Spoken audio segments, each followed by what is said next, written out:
성공한 사람들과 성공하지 못한 사람들의 차이점, 성공한 사람들의 공통점이 있습니다. 그것은 무엇이냐면 목적이 있는 삶을 살았다는 것입니다. 목적이 있는 삶. 그냥 오늘 한 해가 가니까 또 한 살 더 먹고 떡국 먹고 나이가 들어간다. 이렇게 삶이 그냥 주어져서 사는 것이 아니라 분명한 목적을 가지고 산 사람들이 삶을 승리자로 이끌었다는 것입니다. 그럼 삶의 목적이 나는 무엇일까 명확하지 않을 때가 있는데요. 그럼 오늘 말씀을 통해서 우리의 사명감과 우리의 삶의 목적도 명확해지시기를 바랍니다. 사람들은 오늘 우리가 왜 이곳에 있는지 압니다. 바울은요, 크리스천이 되는 그 순간부터 하나님께서 우리에게 새로운 삶의 목적을 부여해 주셨다고 인지했어요. 인지하는 건 되게 중요한데요. 오늘 24절에 주 예수께 받은 사명이 있다. 그래서 이 사명 감당을 위해서 나는 내 생명도 귀한 것으로 여기지 않는다. 이렇게 말했습니다. 사도 바울의 사명이 곧 우리의 사명과 일치합니다. 우리의 사명과 사도 바울의 사명은 똑같아요. 그 사명을 감당해야 돼. 우리는 내가 크리스천이 되면은 나의 삶에 무슨 사명입니까? 생각할 것입니다. 우리 크리스찬들에게 주어지는 사명은 무엇일까? 1장 사도행전 1장 8절에 보면 오직 성령이 너희에게 임하시면 도달하면 너희가 권능을 받고 예루살렘과 온 유대와 사마리아와 땅끝까지 이르러 내 증인이 되리라 하시니라. 우리는 물건을 팔러 다니면 우리가 판매하는 세일즈를 생각하기 쉽습니다. 그리고 상점을 가지고 있으면서 우리가 물건을 팔아도 우리는 점원으로서 혹은 내가 주인으로서 그 물건에 대해서 선전을 극대화시켜서 합니다. 오늘은 복음에 대해서 판매사원이 되라 그런 이야기가 아닙니다. 우리가 전도 그러면 복음에 대해서 내가 판매사원이지 이렇게 생각을 하는데 오늘 바울은 나는 사명 때문에 목숨이 유지된다고 이야기했고 사도행전 1장 8절에서는요. 판매사원을 넘어서 증인이 되라 그랬습니다. 법정에 가면 증인 나오시오 그러면 증인은 선서합니다. 증인은 본 자, 목격한 자, 증인은 경험한 자 이런 사람만 증인이 돼요. 옆 동네 살아서 증인 왔다 그러면 증인이 안 돼요. 아는 사람이라 왔다 그래도 증인이 안 돼요. 무엇이 증인이 되느냐? 삶에 체험되어지거나 목격한 자. 그게 증인이에요.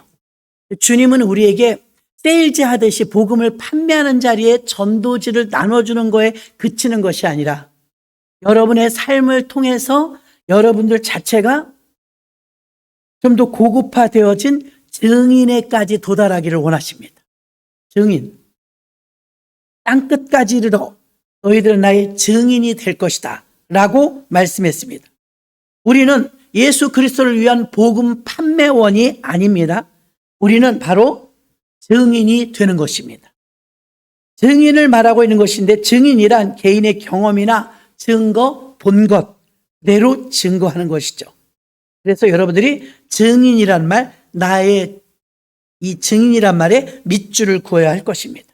요한복음 17장 18절에도 아버지께서 나를 보내신 것 같이 나도 저희를 세상에 보내었고 우리는 보내진 사람들인 줄로 믿습니다. 선교사라고 말하면 선교사님들도 보내진 사람들이에요. 파송한 것이죠. 어떤 사람들은 선교지를 갔는데 식인종 마을인 경우도 있어요. 실제적으로 식인종 마을에 가서 복음을 증거하다 잡혀먹힌 선교사님도 있어요. 놀랄만한 이 선교 보고서를 들을 때 자기 남편이 그 선교지에 가서 섬에 도착하자마자 잡혀먹었어요. 아무리도 연락이 안 되니까 나중에 수소문해서 알아보니까 도착하자마자 죽은 거죠. 우리나라의 토마스 선교사도요. 평양으로 들어가다가요. 대원군의 반대에 의해서요. 배에서 내리지도 못했어요. 21살에 죽었어요. 그때 약혼하고 온 겁니다. 그럼 그들의 죽음이 무의미한 것일까?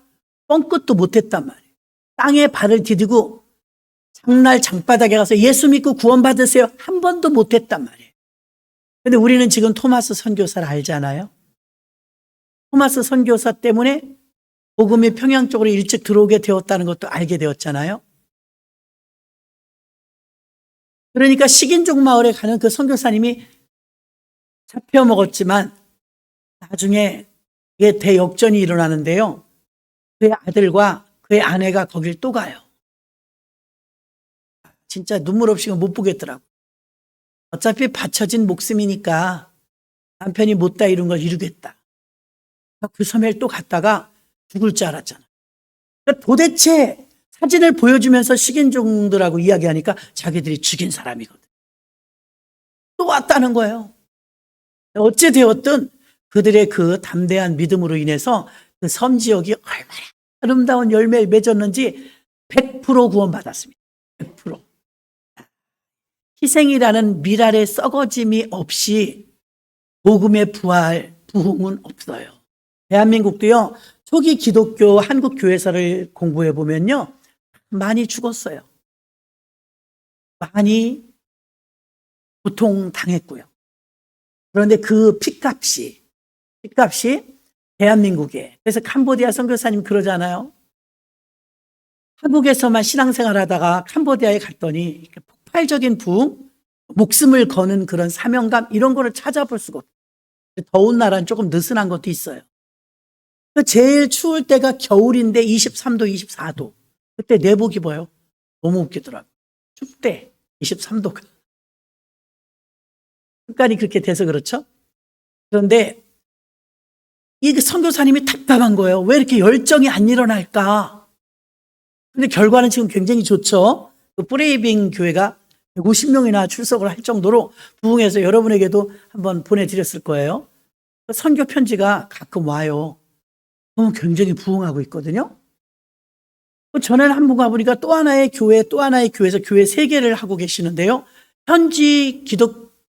현지에서 전도해서 신학교 보내서 졸업해서 현지에다 교회 담임을 또 세운 거예요. 근데 막 임신했더라고요. 여자분은요. 남자분은 결혼한 지 얼마 안 됐고요. 두 교회를 다 방문했었거든요. 예배를 드리고 왔는데 그들이 말도 안 통하는데 복음을 받아들여서 주의 종이 되기까지 한 사람의 요셉 선교사님이란 분이 무릎 꿇고 눈물로 그 가족이 다 들어가서 아예 살려고 들어갔어요. 그리고 막 깨우치지 못하는 컴퓨터 80대 사가지고 들어가서 아이들 가르쳐주고 유치원도 하고 우리나라 옛날에 선교원 하던 것 같아요. 솔직하더라고요. 우리나라처럼 화려하거나 세련되거나 건물이 멋있진 않지만 최선을 다해서 목회하시는 그 모습을 볼 때 너무나 자랑스러워. 그런데 그곳에서 발굴해서 주의 종이 되어서 교회가 세워지는 거, 이게 진정한 선교거든요. 진정한 선교. 그렇게 열매가 맺혀질 때 비로소 선교의 꽃이 피어지는 거죠. 열매가 맺혀질 때. 우리나라는 어땠겠냐고요. 우리는 막 피 흘려가며 싸워가며 핍박받아가며 그 압제 속에서 가난과 씨름하면서 복음이 꽃 피었는데 흔하게 정말 핏값이 있기 때문에 하나님이 이 땅에 역사, 일에, 유례 없는 부흥을 맛보게 해주셨어요. 청난 부흥. 이게 얼마나 큰 축복인지를 모르는 거예요. 지금은요, 세월이 좀 흘러서 140년쯤 되었는데요. 그 열정들이 식었죠. 기도원들이 비는 거 봐요, 통통. 대한민국의 산 골짜기마다 훌륭한 기도원이 굉장히 많아요. 썰렁해. 교회도 제대로 못 오는데 무슨 기도원을 가겠어요. 그만큼 기도에 대한 열정이 식었죠. 대한민국에 가장 강력하게 성령의 불이 일어날 때는 기도할 때였습니다. 기도할 때. 사람이 많아서 여의도 광장 같은 데 모이면 이렇게 가만히 서 있어도 쓸려서 갔대요. 예배드리러 온 사람 너무 많아. 100만 명씩 모이니까. 지금 광화문에 모이는 것처럼 예배드리러 모이는 거였으니까. 하나님 얼마나 기뻐하셨겠어요. 그래갖고 유례 없는 부흥을 맛봤죠. 또 엄청난 교회들이 부흥하고 발전하고 또 하나님의 한국교회에 쏟아 부어 주듯이 복을 주셔갖고 정말 복 받았죠. 산업사회가 발전할 땐 반드시 어느 나라나 똑같았어요. 교회가 부흥할 때 산업도 발전했어요. 우리도 그래요.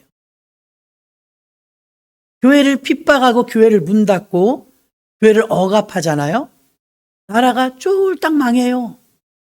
남한보다 북한이 복음이 먼저 들어갔어요. 다 아시잖아요. 북한이 평양이 제2의 예루살렘이라고 했었어요. 그런데 정권이 바뀌니 공산 정권이 되면서 전국에 있는 교회를 다 철거하고 십자가를 내리고 그 다음엔 교회가 있었던 자리를 철거하고 김일성 동상으로 세워져서 전국에 있는 김일성 동상이 3만 8천 개. 세종대왕이나 이순신 장군보다 광화문에 있는 그거보다 더 큰 것들이 하나를 만들려면 약 40억 원이 든대요. 또 굶어 죽는 나라에서 하는 일 보십시오. 백성이 막 굶어 죽어서 탈출을 하는데도 40억 원짜리 동상을 3만 8천 도시에 심어놨어요. 우리가 잘 알고 있는 주기철 목사님이 사역하셨던 교회, 그곳에도 교회를 허물고 그 자리에 김일성 동상을 세웠어요. 그러면 김일성이 태양신이면 잘 됐어야 되잖아요. 오죽하면 거길 고향을 등지고 나오겠어요? 살 수가 없는 거예요. 가난은 나라님도 못 이긴대요. 견디다 못해서 탈출해서 남한으로 제3국을 거쳐서 오신 분들이 3만 명 정도 되잖아요. 그들은 또 사명이 있는 거예요. 먼저 온 자들은 먼저 온 통일을 경험한 거죠. 자유로우니까. 남한처럼 자유로운 데가 어디 있어요? 북한은 자유롭지 않거든요. 그들은 먼저 자유를 맛봤어요. 먼저 경험했어요. 나중에 통일이 되면 그들을 하나님이 쓰실 겁니다. 준비되셔야 돼, 준비. 70년 만에 바벨론이 포로에서 압제해서 풀려났을 때 에스라는요, 다니엘도 마찬가지고 느헤미야도 다 이 포로로 잡혀간 사람들 아닙니까? 에스라가 계속 말씀을 준비합니다. 그 70년 만에 이제 자유가 왔어요. 고레스 왕을 통해서 본국에 가도 좋다 이런 명령이 떨어지니까 선뜻 나서는 사람들은 삶이 고달팠던 사람들이고 가야 되나 말아야 되나 자유를 주었으니까요. 못 가는 사람들은 나름 성공한 사람들이었어요. 느헤미야나 이런 다니엘이나 이런 사람들 안 왔죠. 안 오고 성전이 무너진 상태로 그대로 있다는 소리를 들으면서 느헤미야가 무너진 성읍을 재건하려고 휴가 이렇게 해서 오죠. 그때 이제 1차 포로 귀환, 2차 포로 귀환이 있을 때 에스라가 왔어요, 본국으로. 근데 그들이 시급한 게 뭐냐면 의식주잖아요. 70년 만에 왔는데 의식주, 잘 살던 집, 땅, 돈 없어요. 노예살이 하다 왔으니까. 포로 생활하다 왔으니까. 그래서 이제 처음으로 그들이 한 것은 예배였습니다. 예배를 회복하는. 에스라가 나무 강단의 섬에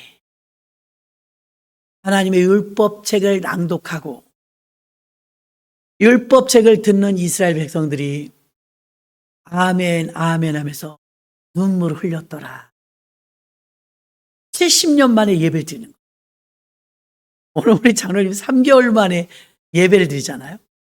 좋대요. 여러분, 이 자유를 주셨는데, 오늘 갈까 말까 이러잖아요.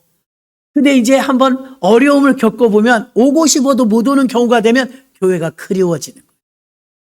그래서 그 흑인들이 불렀던 찬양 바벨론 강가에서 그게 이제 자기네 나라 말로 노래를 하니까 우리는 그냥 들었는데 해석이 달려있는 거 영상이 다니잖아요. 우리도 한번 틀어줬었죠. 바벨론 강가에서 그들이 울면서 찬양하는 거예요. 왜 우느냐? 70년 전에 예배 자유로울 때 예배 드릴 걸. 기도 마음껏 할 수 있을 때 할 걸. 교회 갈 수 있을 때 갈 걸. 이거 생각하니까 눈물이 나는 거예요. 여러분 예배에 집중하시기 바랍니다. 예배를 소홀히 하면서 예배를 빠지면서 그보다 중요한 일은 여러분 예배 시간에 오면 전화기부터 딱 좀 정리하셔야 돼요. 왜? 하나님은 예배 시간에 응답 주시지 않아요. 그러니까 하나님께만 드릴 수 있는 시간으로 구별하셔야 돼요. 연말이 다가왔지 않습니까? 성탄절이 다가와요. 조금 더 주의를 집중하고 예수님께 우리가 집중력을 가져야 될 때가 아닐까요? 그렇지 않으면 까딱하면 동방박사들이 가는 길에서 옆구리로 새니까 괜히 엄한 아이들이 죽잖아요. 성령의 사람이 성령의 뜻대로 살지 않으면 불이익이 막 생겨요. 성령의 사람은 성령의 뜻대로 살아야 합니다.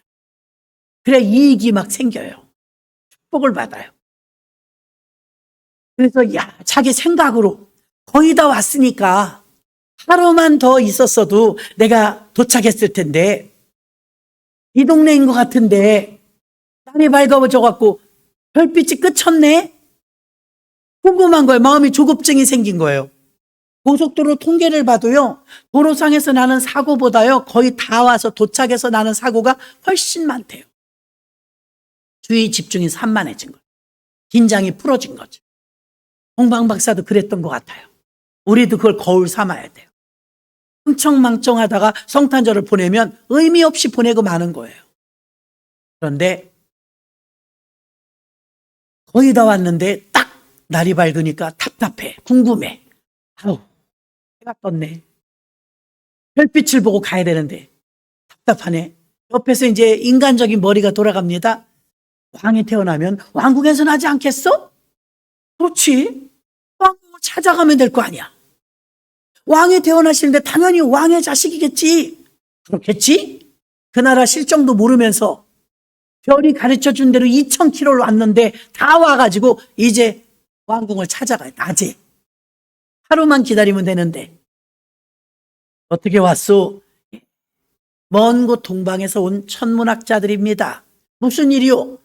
우리가 별을 연구하다 보니까 이런 별이 뜨면 항상 왕이 태어났습니다. 이번에 올라온 이 별은 예전의 별들보다 더 큽니다. 큰 왕이 탄생하는 징조인데 이곳에서 별이 멈췄습니다. 왕의 자녀나 후궁에게 자녀가 있는지요? 출산하거나 잉태된 아이가 있는지요? 물어보니까 헤롯 왕이 없거든.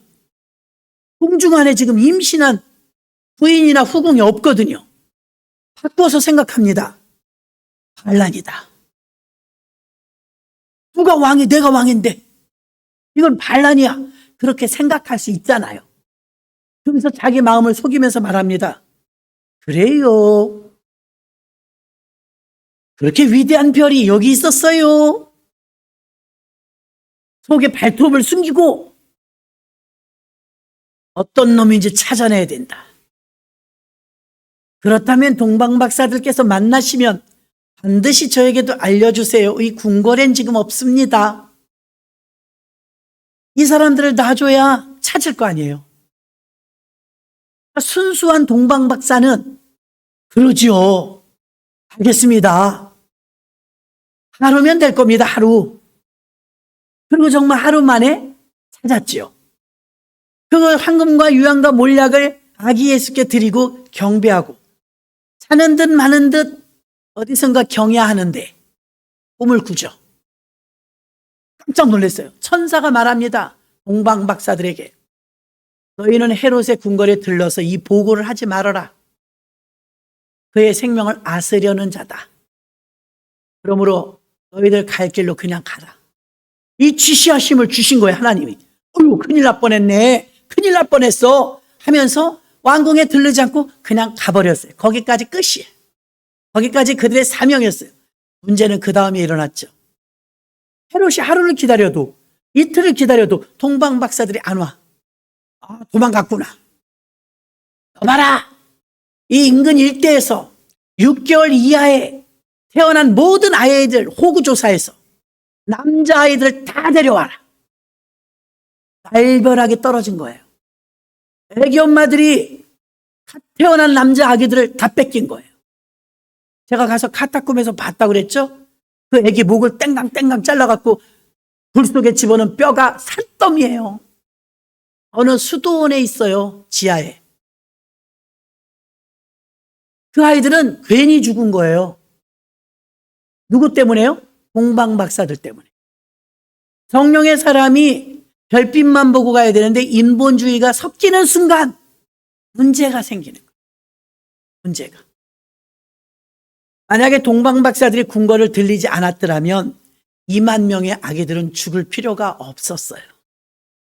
동방 박사들이 직접적인 살인을 한 것은 아니지만 좋은 일 하다가 지혜롭지 못함으로 인해서 간접적인 죽음을 맛보게 된 거예요.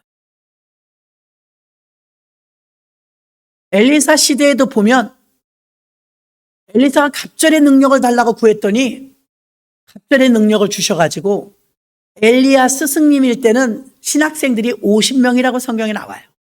50명. 그 중에 한 명이 끝까지 쫓아가서 엘리사가 그 영권을 받죠. 엘리사 시대에는요, 신학생이 100명으로 늘었어요. 100명. 딱 갑절이 된 거예요. 100명으로 늘었는데 처소가 좁다. 50명을 수용할 수 있는 신학교에서 100명이 되니까 좁아. 그러면 어떻게 할까? 증축해야지. 그래, 증축하자. 우리가 돈이 없어. 우리가 벌목해다가 우리가 짓자. 여기까지는 좋았어요. 근데 도구가 모자라네? 빌려올 수 있는 만큼 많이 빌려와.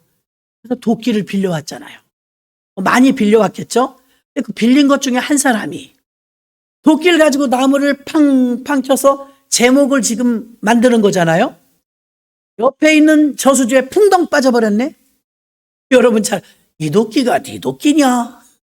금도끼냐 은도끼냐 그 이야기처럼 빠져버렸어요. 큰일 났다. 그때 쇠붙이가 그렇게 비쌌대요. 이거 잃어버리면 물어줘야 되잖아요. 큰일 나서 엘리사에게 보고합니다. 엘리사님, 큰일 났습니다. 왜? 신학교를 증축하다가 신학생이 좀 지혜롭지 못해가지고 풍덩 빠뜨렸어요. 도끼자루를. 저 비싼 걸 우리가 어떻게 물어냅니까? 큰일 났습니다. 엘리사가 현장에 오죠. 현장에 오니까 어디서 빠뜨렸냐? 예를 들면 여기가 저수지예요. 여기서 나무를 이렇게 패다가 풍덩 빠지는 거 너무 당연한 거예요. 사람이 경험이 좀 있다면 저수지를 등지고 해야죠. 그죠? 저수지를 등지고 이 도끼를 쳤으면 도끼가 자루가 떨어져도 땅바닥에 떨어질 거 아닙니까? 여러분, 주님의 일이라고 무조건 다 주님의 일이라고 해서 넘어가는 건 아니에요. 주님의 일이라도 지혜가 필요해요. 지혜. 그래서 이 미련한 선지생도 때문에 도끼자루가 빠졌으니 돈은 없고 물어줘야 되니까 어떡해요? 기도하죠. 기도하고 나서 하나님께서 그곳에서 도끼자루가 그런 일도 있을 수가 없지만 쇠도끼가 둥실둥실 떠갖고 이게 떴대요. 무슨 작용인지 모르지만 떠서 떠 있는 걸 잡았지 않습니까? 자, 엘리사는 갑절의 능력을 받았어요. 그리고 50명이었던 선지생도가 100명이 됐어요. 부흥한 거예요. 발전한 거예요. 근데 문제는 무엇이냐? 도끼자루가 빠짐으로 인해서 이게 1차적인 어려움이 왔다는 것이죠. 그 부분을 엘리사와 더불어서 잘 해결했는데 우리가 주의 일을 할 때도 동방박사나 엘리사의 선지생도들이 나쁜 사람들은 아니에요. 나쁜 사람들은 아니지만 조금 더 신중하고 조금 더 지혜로웠더라면 교회 일도 마찬가지예요, 여러분. 목사부터 교회 일이 하나님의 일이긴 해요. 된장국 하나 끓이는 것도 하나님의 일이죠. 휴지를 하나 줍는 것도 하나님의 일이에요. 예전에 말해도 되는지 모르겠는데 저희가 섬기던 교회는 하찰 집사님이 계셨어요. 급여를 받는 분이 계셨어요. 열심히 특심하신 거예요. 교회에서 5,700평의 땅을 사놨는데 그 땅에는 이미 30평에 건축된 살림집이 있었어요. 아무리 이게 그린벨트라 할지라도 기존에 있는 주택은 쓸 수가 있는 거예요. 주소지에 등본에 등재된 사람도 살고 있고 땅을 샀으니까 주인된 입장에서 교회에서는 이사 나가주셨으면 좋겠습니다 하고 잘해서 이사를 내보냈어요. 그럼 이제 이거 보수하려는 거잖아요. 30평을 뭐 아이들 놀이방이라도 만들면 교회하고 가까우니까. 그래서 이제 그 30평에 건축된 그 건물을 약간 손봐서 조금 리모델링을 하고 싶어서 교회에서 시켰어요. 운전하시는 기사 집사님하고 하차하시는 집사님하고 가서 한번 견적을 뽑아봐라. 견적할 거 뭐 있습니까? 우리가 다 할 수 있는 겁니다. 된 거예요. 그러냐고. 남자분들 두 분이서 손 볼 거 있으면 손 보겠다고 그래요. 그러시라고. 그리고 우리 산에까지 일일이 가진 않잖아요. 세상에. 며칠 있다 가보니까 30평 집이 없어졌어. 다 때려 부셨어. 이게 보통 일이 아닌 게 뭐냐면요. 우리는 가볍게 생각했어요. 등본이 있었던 집이고 실제 거주되던 집이니까 이거 집을 허물었어도 또 30평은 그거 범위만 벗어나지 않고 지면 되겠지. 자기 생각이었던 거예요. 그래서 한 말을 갖다가 딱 때려 부신 거예요. 구청에서 나왔네? 불법입니다. 증축 못합니다. 왜 못해요? 30평이 여기 주소지도 있고 건축 이거 지금 터도 있고 다 있는데 부수면 안 됩니다. 보수는 되는데 건축 허가는 안 나옵니다. 세월이 지금 10수년 오래됐습니다. 아직도 공터예요. 지을 수가 없어요. 엄청난 손실을 가지고 물질적으로. 그 30평이 작지만 목사님 사택이라도 이렇게 어떻게 꾸몄으면 그걸 잘 활용하고 썼을 텐데 다 때려 부셔버려. 근데 그분들을 탓할 수 없는 게 굉장히 열심히 했어요. 손에 물집을 보여주더라고요. 손에 물집이 다 잡혔어요. 고생했더라고요. 여러분 생으로 남자 둘이 집을 다 때려 부셨으니 얼마나 힘들었겠어요. 칭찬받을 수 없었어요. 경악을 했어요. 온 교회 장로님들이랑. 이걸 어떻게 하면 좋으냐. 큰일 났다. 큰일 났다. 큰일이 여태 난 거예요. 그 집 하나가 없으니까 온 동네 사람이 쓰레기를 갖다 버리는 거예요. 그래서 또 펜스를 쳤어요. 돈 엄청 돼 펜스를 쳤어요. 인정업단에 또 교회에서 거기다가 우리가 작황도 해 먹어야 되고 쓰레기도 좀 버리고 대충 이렇게 막 자기들이 썼는데 펜스 쳐놓으니까 누가 좋다 그래요. 그 다음부터 막 쓰레기 갖다 버려요. 집이 하나 있었다면 그러지 않았을 거예요. 방치된 느낌이 없으니까요.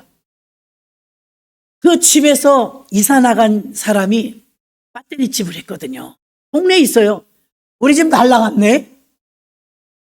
그 동네에서 배터리 집을 해요. 그러니까 참나 교회에서 집을 이렇게 때려 부신대. 근데 그분들은 기사 집사님하고 사찰 집사님은요 열심히 특심했던.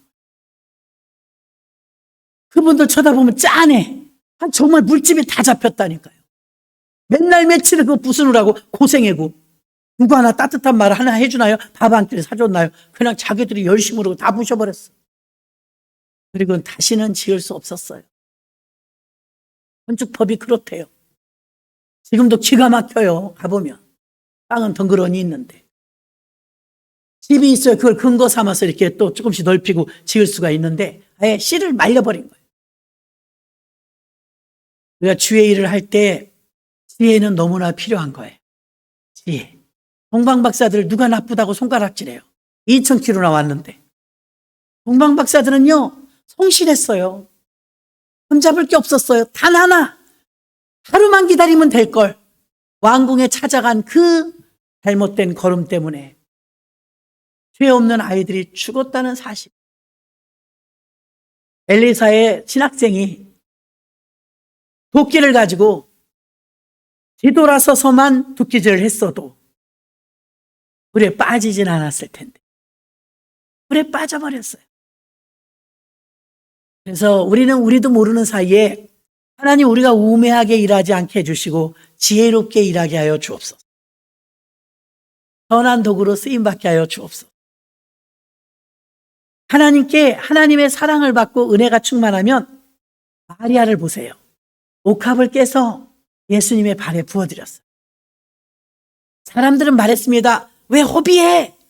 300데나리온은 엄청난 돈인데 가난한 사람에게 빵을 사주면 얼마나 많이 사줄 텐데 왜 땅에다 쏟아버려? 왜 낭비해? 이렇게 말할 때 주님은 말씀하셨어요. 가만두라. 저는 내게 좋은 일을 하였도다. 왜 그렇게 말씀하셨을까요?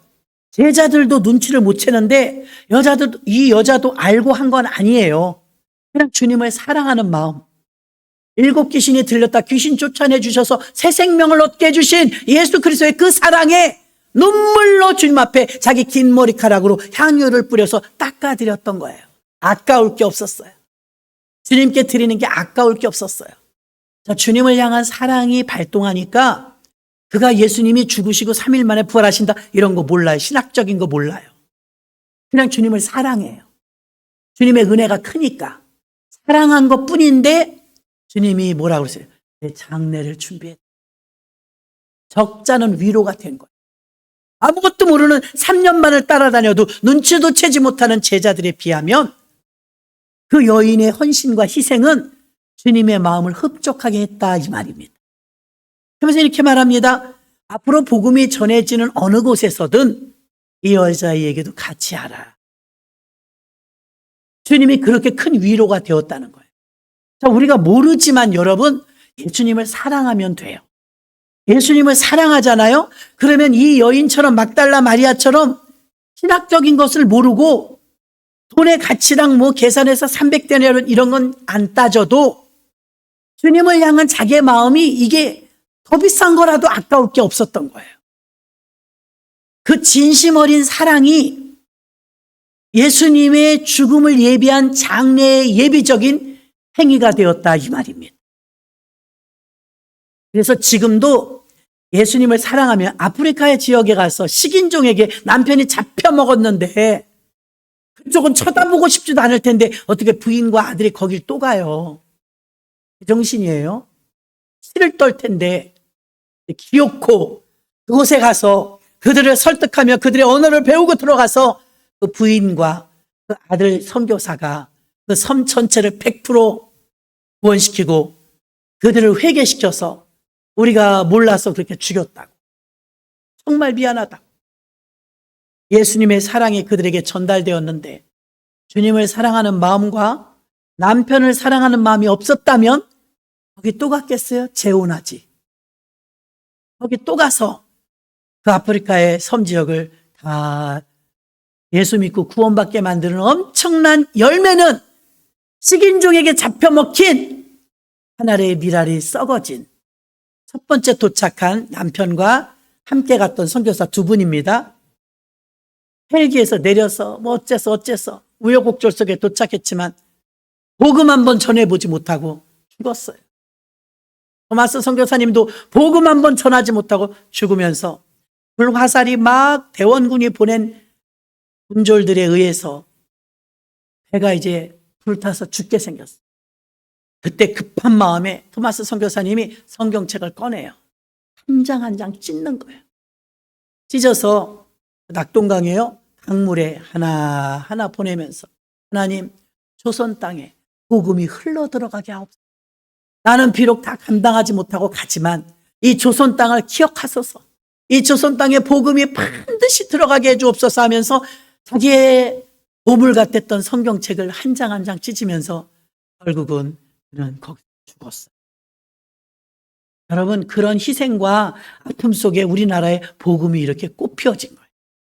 일사후퇴를 통해서 북한이 먼저 복음이 들어갔는데 남한으로 이제 이북에서 내려오신 분들이 교회를 세웁니다. 산정현 교회가 있었던 주기철 목사님 심우했던 교회 떡하니 김일성 동상에 섰습니다. 기가 막힐 일이에요. 분단 이후 50년, 60년, 70년 점점 벌어져 삶의 질이. 약 70년쯤 되니까 우리나라는 세계 10위권 안에 들어가고 북한은 굶어 죽는 나라로 전락해버려요. 교회를 자꾸 핍박하고 주의 종들을 죽이고 그리고 교회를 불살라버리고 십자가를 내리고 이런 일을 하나님의 일인데 사람이 하잖아요. 반드시 망합니다. 북한을 보면 뻔히 알 수 있는 거예요.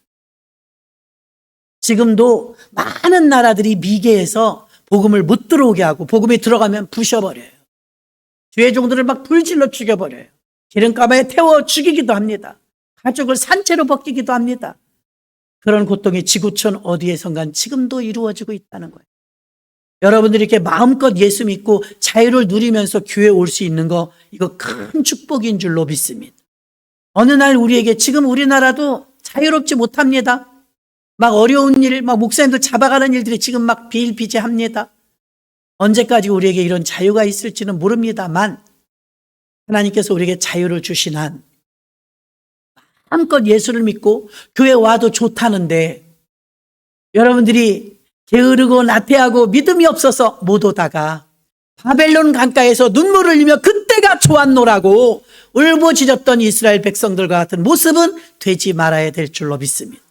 오실 수 있을 때 교회 오시고 기도할 수 있을 때 기도하시고 피곤하고 좀 힘들지라도 예배의 사활을 걸면서 하나님을 인지하고 인식하고 살아야 될 줄로 믿습니다. 사명이란 성공한 사람들 보니까 목적이 있었다고 하잖아요.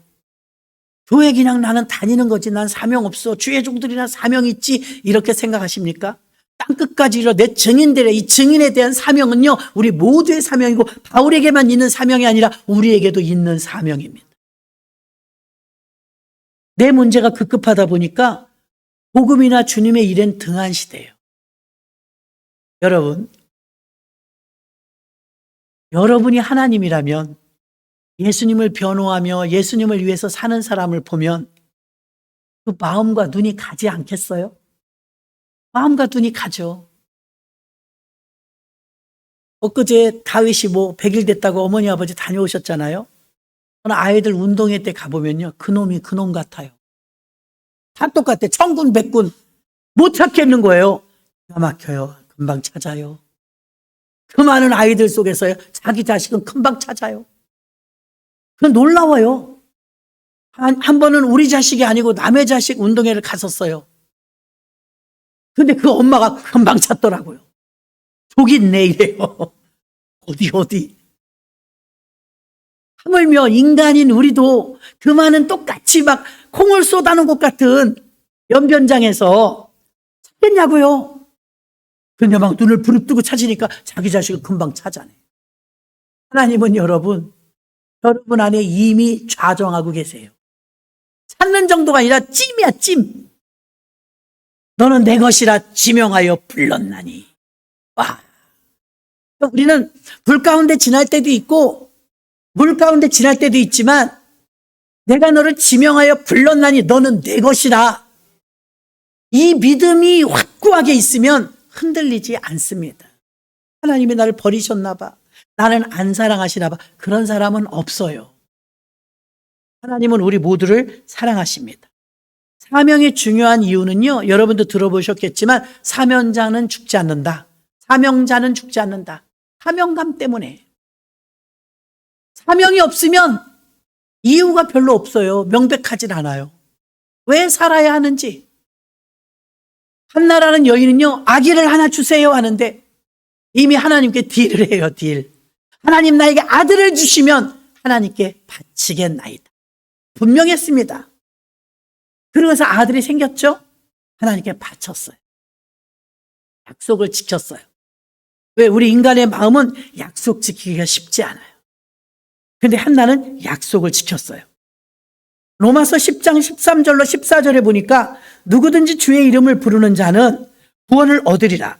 그런즉 저희가 믿지 아니하는 일을 어찌 부르리요? 듣지도 못한 일을 어찌 믿으리요? 전파하는 자가 없이 어찌 들으리요? 이게 다 연결된 것인 줄로 믿습니다. 아니, 전해줘야 듣지. 12의 혈루증 환자나 거지 바디메오나 다윗의 자손 예수야. 그날 처음 만났거든요. 처음. 어찌 알았냐고요? 다윗의 자손 예수인지를. 아브라함과 다윗의 자손 예수 그리스도의 세계라. 예수님의 족보에는 대표적인 사람이 아브라함과 다윗이에요.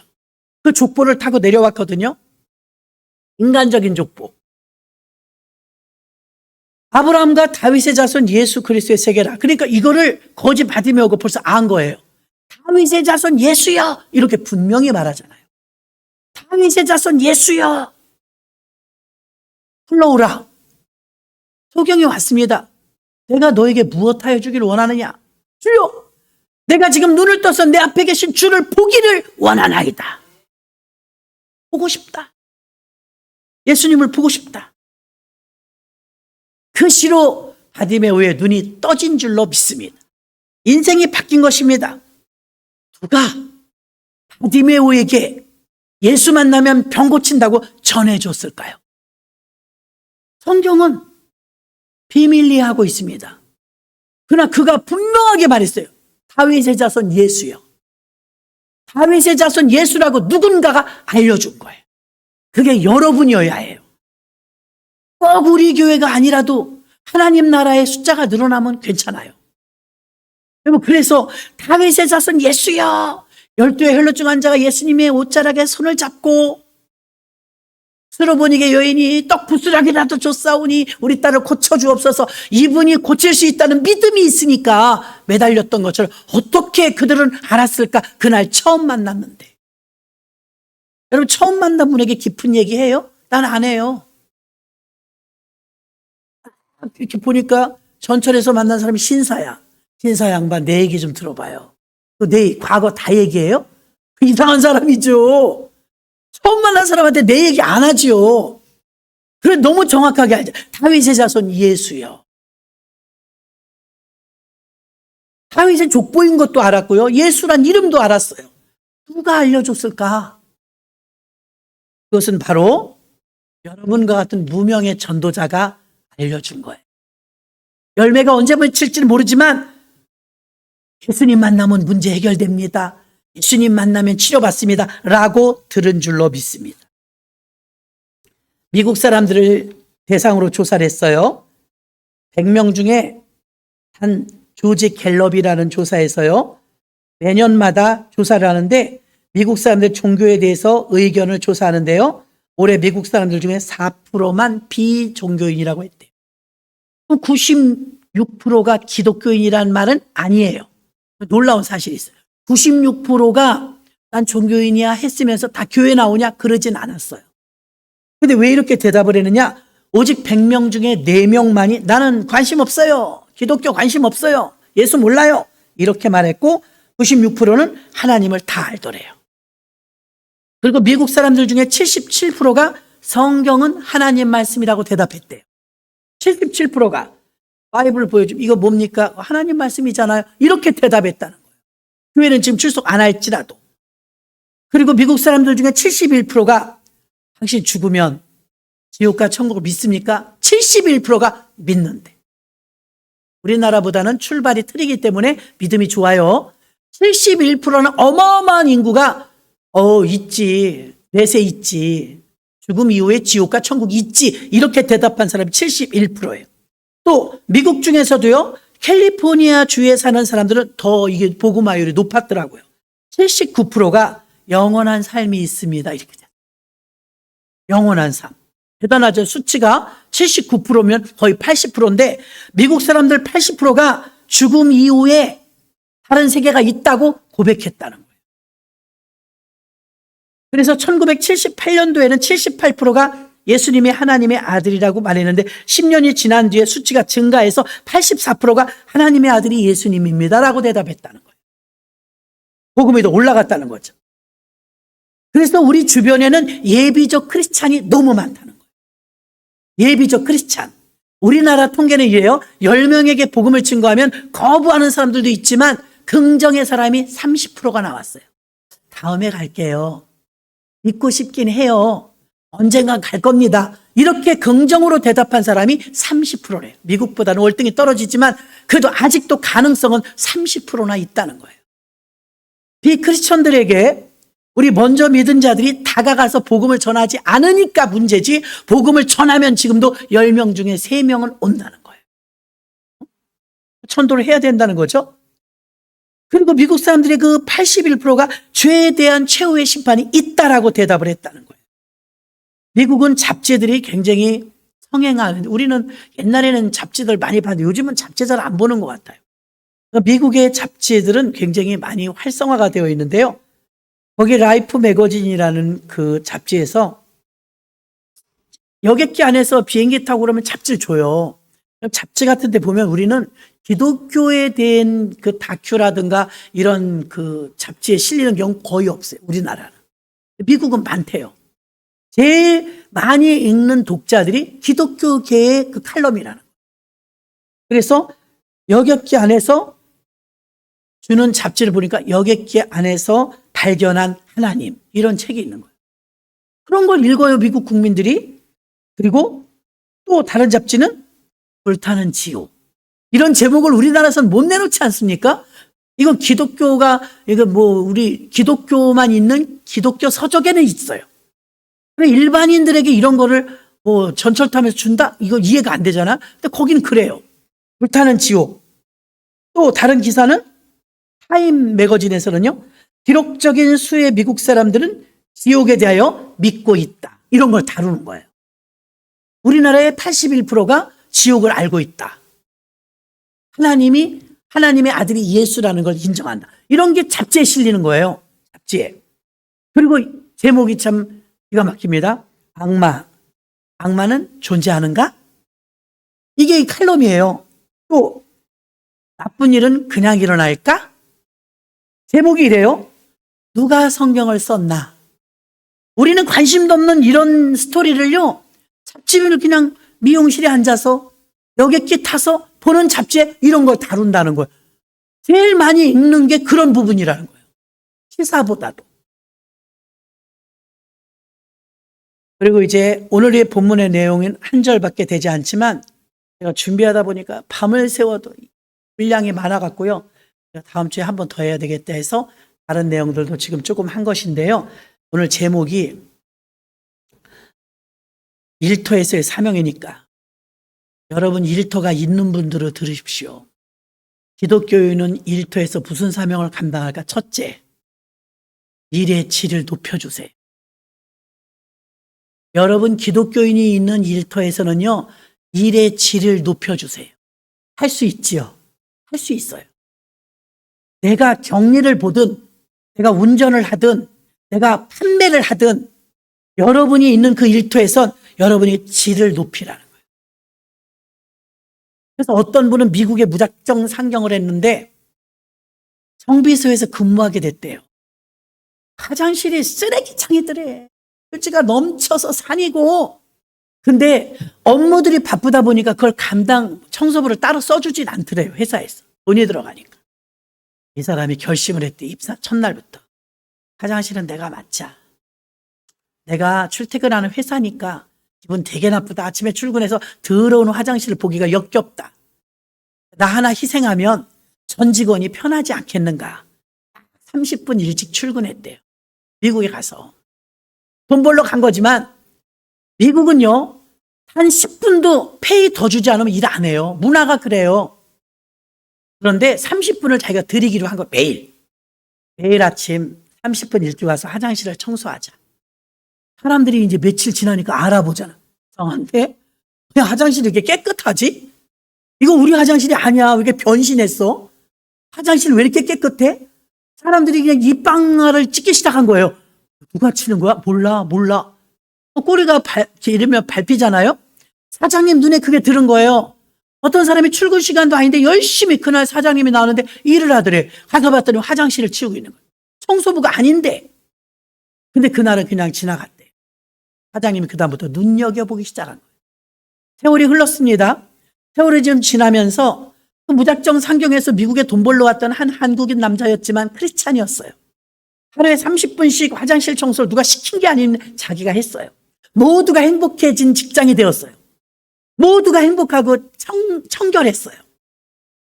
사장님이 부르더니 내가 나이가 이제 들어서 은퇴를 해야 돼. 내가 이 공장을 맡길 만한 사람이 없어.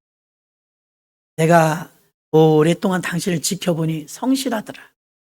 이 공장을 맡아서 아닙니다 사장님, 저는 이거 감당 못합니다.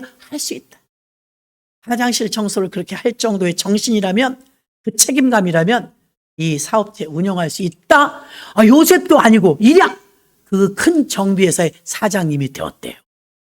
여러분 일터에서 일의 질을 높여주세요. 여러분이 하다못해 청소 하나를 해도 여기는 완벽하네. 이 사람은 꾀부리지 않네.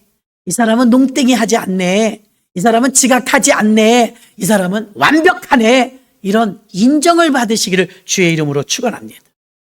둘째는 긍정적인 자세를 가지세요. 교회를 다니고 모태신앙들이 얼마나 부정적인지, 이거 되겠어요? 안 돼요. 저거 안 돼요. 이거 안 돼요. 그거 못 해요. 인생이 필수가 없어요, 여러분. 여호수아 갈렙과 10명의 정탐꾼과 전혀 다른 것은 말의 차이였지 환경은 똑같았다고요. 부정적인 사람에게서 영향력이 뭐가 나오겠어요, 여러분? 오그랑 장사만 하는 거지. 그러니까 조용기 목사님하고 조용목 목사님이 세계를 제패할 만한 큰 교회를 운영하면서 그들이 중학교 다닐 때 너무 가난해갖고 신문팔이 했대잖아요.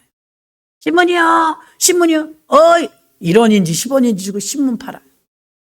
신사들이 아유, 야, 손은 다 트고 고생한다, 겨울에 너희들. 춥지? 신사가 이렇게 위로해주고 팁이라도 줄라 치면 이 조그만 깐도토리 같은 중학생, 그때 머리도 빡빡 깎았잖아요, 중학생. 괜찮아요. 곧 봄이 올 건데요, 뭐. 이렇게 대답했대잖아요. 그 책을 읽으면서 달라. 여러분, 여러분에게 그 질문이 왔다면 지겨워 죽겠어요.